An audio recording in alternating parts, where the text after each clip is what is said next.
हिंदी का mock 9 start करेंगे।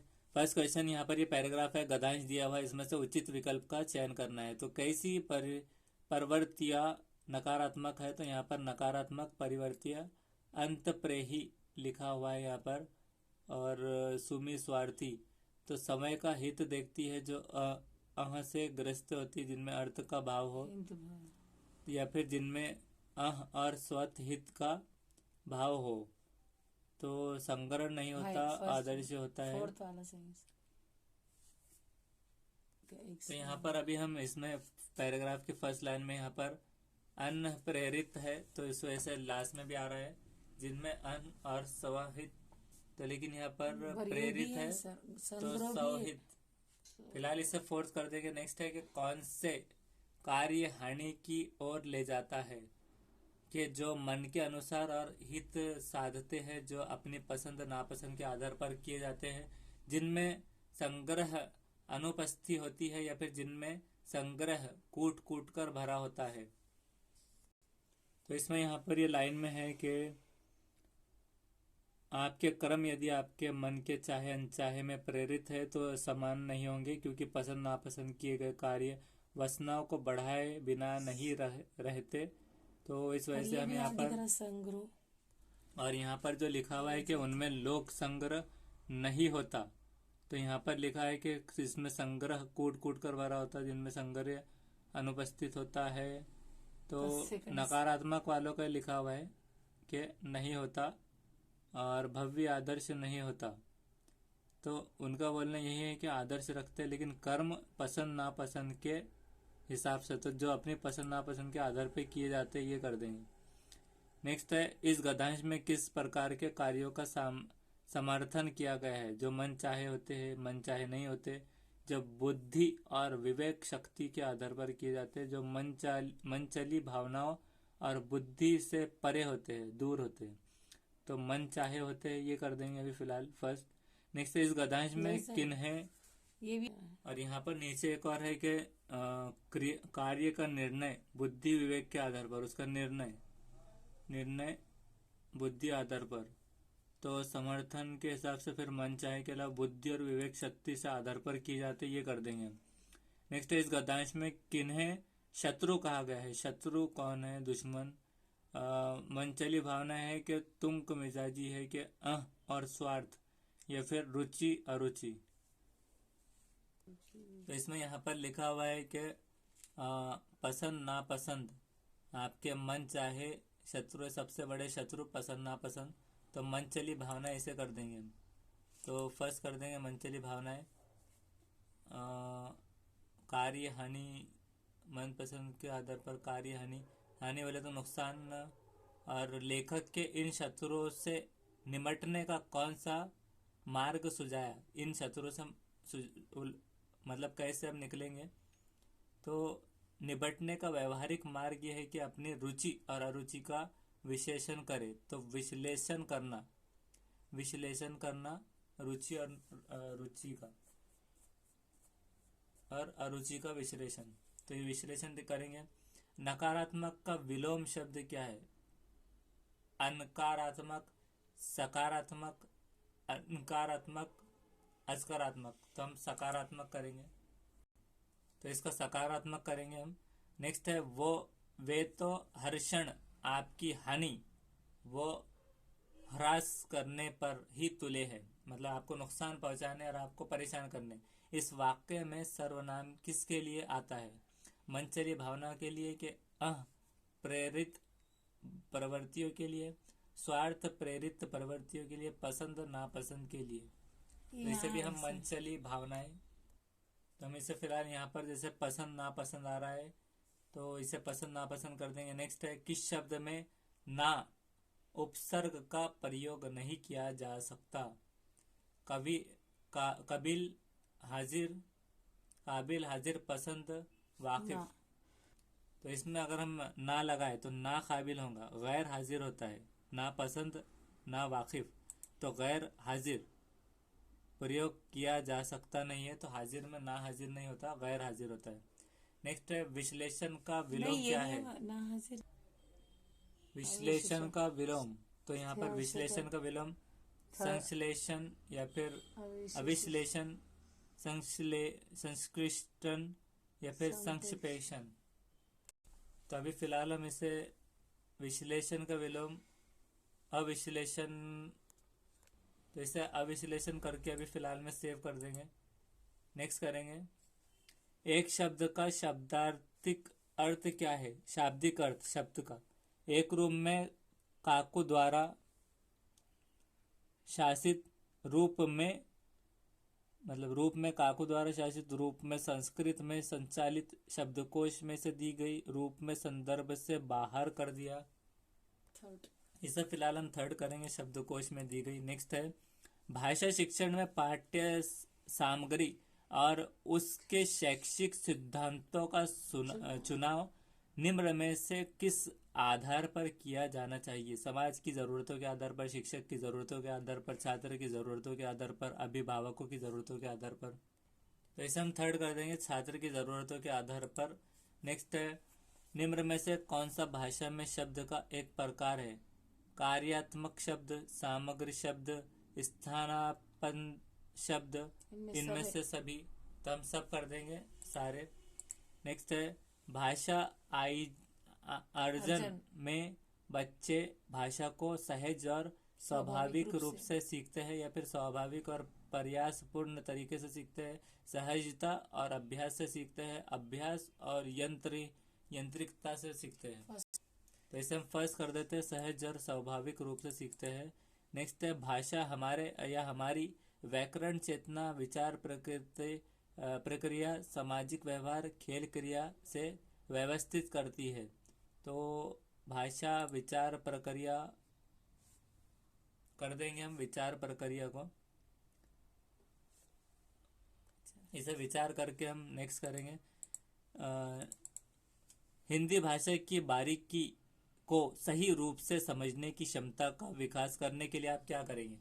हिंदी भाषा के विभिन्न प्रयोग से युक्त सामग्री उपलब्ध कराना, हिंदी भाषा के प्राचीनतम प्रयोगों से युक्त सामग्री उपलब्ध कराना, गुड़ अर्थ वाली भाषा से युक्त सामग्री पढ़वाना, संस्कृतनिष्ठ हिंदी भाषा से संयुक्त सामग्री उपलब्ध करवाना। इसे फिलहाल हम फर्स्ट कर देते, फिलहाल हिंदी भाषा के विभिन्न प्रयोगों में युक्त सामग्री उपलब्ध करवाना कर देते हैं। नेक्स्ट है, सुनना कौशल्य के बारे में कौन सा कथन उचित नहीं? सुनना कौशल्य मौखिक कौशल्य के अंतर्गत आता है। सुनना कौशल्य अन्य कौशल्य के विकास से सहायक है। सुनना कौशल्य का विकास भाषा के नियमों के पहचानने, उसका निर्माण करने में सहायक है। सुनना कौशल सबसे कम महत्वपूर्ण है। इसे हम फोर्थ कर देते नहीं है के हिसाब से। नेक्स्ट है, हिंदी अनुभाग के पुस्तकालय में किस प्रकार की पाठ्य सामग्री होनी चाहिए? शिक्षाप्रद, साहित्यिक, भाषा ज्ञानोत्सर्ग और उपरोक्त में से सभी। तो भाषा ज्ञानोत्सर्ग, तो इसे ज्ञानोत्सर्जक ही ऐसे पढ़ेंगे, ज्ञानोत्सर्जक। तो भाषा ज्ञानोत्सर्जक, साहित्यिक और शिक्षा पर, तो उपरोक्त में सभी कर देंगे। नेक्स्ट है, उच्च प्राथमिक स्तर पर हिंदी भाषा शिक्षण में सौपरी महत्वपूर्ण सामग्री है। अभ्यास पत्रक, अभ्यास पुस्तिका, बाल साहित्य, पाठ्य पुस्तक।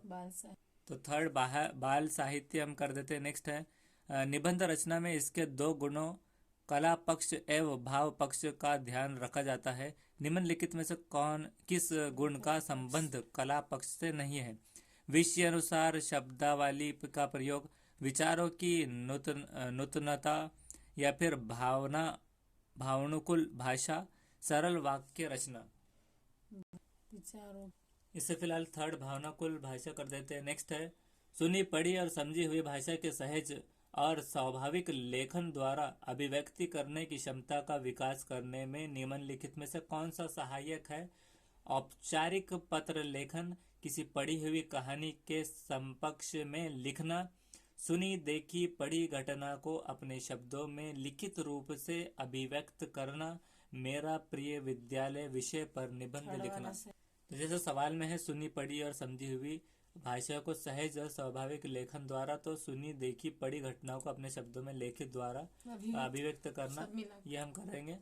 नेक्स्ट है प्राथमिक स्तर पर भाषिक रेखांकन और चित्रांकन एक सह शिक्षण गतिविधि मात्र है या फिर बच्चों की अनुकरण प्रवृत्ति को पोषित करता है, काव्य व्याख्या का एकमात्र मार्ग है, लेखक अभ्यास का एक महत्वपूर्ण चरण है। तो इसे लास्ट कर देते हैं, लेखन अभ्यास का एक महत्वपूर्ण चरण है। और नेक्स्ट है सब श्वासों की श्वास में इस पंक्ति में कौन सा अलंकार है? उपमा, रूपक, उत्प्रेक्षा, अनुप्रास। इसे फिलहाल हम उपमा कर देते हैं। नेक्स्ट है उच्च प्राथमिक स्तर पर भाषा पुस्तक में विविध प्रकार की साहित्यिक रचनाओं के समावेश का मुख्य उद्देश्य क्या है?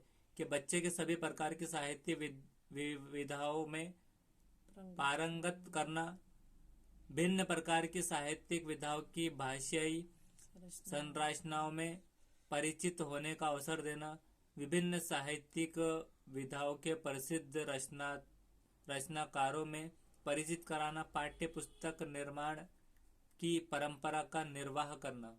फिलहाल इसे सेकंड करते हैं, भिन्न प्रकार की साहित्यिक विधाओं की भाषाई संरचनाओं को परिचित होने का अवसर देना। नेक्स्ट है क्या सीखने को स्थायी बनाने में मदद करता है? शिक्षण सामग्री, पाठ्य सीखना, एक और दो दोनों। तो हम दोनों कर देंगे, एक और दो दोनों। नेक्स्ट है बच्चों की भाषा प्रयोग संबंधी त्रुटियां अधिक कठोर प्रतिक्रिया व्यक्त करना अथवा उन्हें ही इंगित करते रहना जरूरी है। इसमें बच्चों की भाषा में सुधार होता है। बिल्कुल जरूरी नहीं है, बच्चे स्वयं ही सब सीख जाएंगे। बच्चों की भाषिक अभिव्यक्ति को अवरुद्ध कर सकता है। भाषा शिक्षक का परम दायित्व है। इसे थर्ड करेंगे, बच्चों की भाषिक अभिव्यक्ति की अवरुद्धि कर सकता है। नेक्स्ट करेंगे हिंदी के शिक्षण में उपयोग की जाने वाली शिक्षण सामग्री के विभिन्न प्रकार की एक विशेषता निम्न में से कौन सी है? मौखिक शिक्षण के पूर्व अक्षरात्मक पर रोक, एक और दो दोनों। इसे हम फिलहाल फर्स्ट ही कर देंगे, मौखिक शिक्षण के पूर्व ये कर देंगे सिर्फ। नेक्स्ट करेंगे पाठ पढ़ाने से पूर्व शिक्षक छात्रों की रुचि के आधार पर पाठ को विभिन्न भागों में भी विभाजित करता है। यह सिद्धांत है आवृत्ति का सिद्धांत, नियोजन का सिद्धांत, चयन का सिद्धांत, उद्देश्य का सिद्धांत।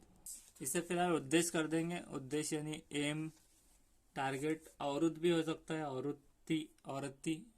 तो ये कंफ्यूजिंग है थोड़ा। नियोजन यानी प्लानिंग, आवृत्ति और उद्देश्य, तो हम उसे उद्देश्य मकसद कर देंगे। चयन मतलब चुनना, तो हम फिलहाल अभी आवृत्ति कर देंगे, या फिर अभी इसे फिलहाल नियोजन करके आगे बढ़ेंगे, नियोजन।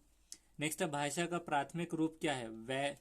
व्याकरणिक, लिखित, मौखिक या सांकेतिक? तो भाषा का प्राथमिक रूप इसमें से मौखिक, लिखित या व्याकरणिक। तो इसे हम ऐसा कर देते हैं, मौखिक कर देंगे बोलकर।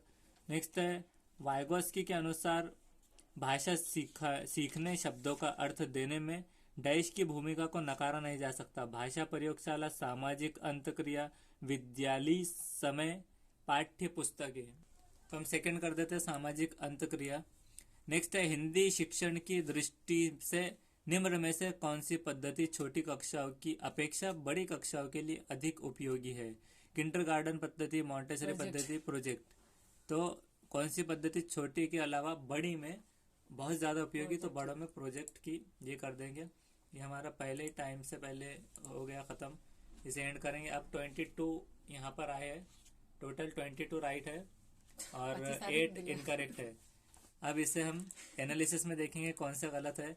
तो हमारा 11 गलत है, 14 गलत है, 16 गलत है, 18, 19, 20 ये गलत है। और ये जो किया था इसमें से ये गलत है। फोर्थ वाला गद्यांश में किन शत्रु कहा गया है? तो मन चली भावना ही सही है। वो मन चली भावना नहीं है, रुचि अरुचि है। तो और लास्ट में जो हमने विश्लेषण का विलोम, तो अविश्लेषण है किया था, अविश्लेषण नहीं है, संश्लेषण है, संश्लेषण। तो ये रहेगा। तो अभी से हम नेक्स्ट वीडियो में नेक्स्ट इसके आंसर देखेंगे।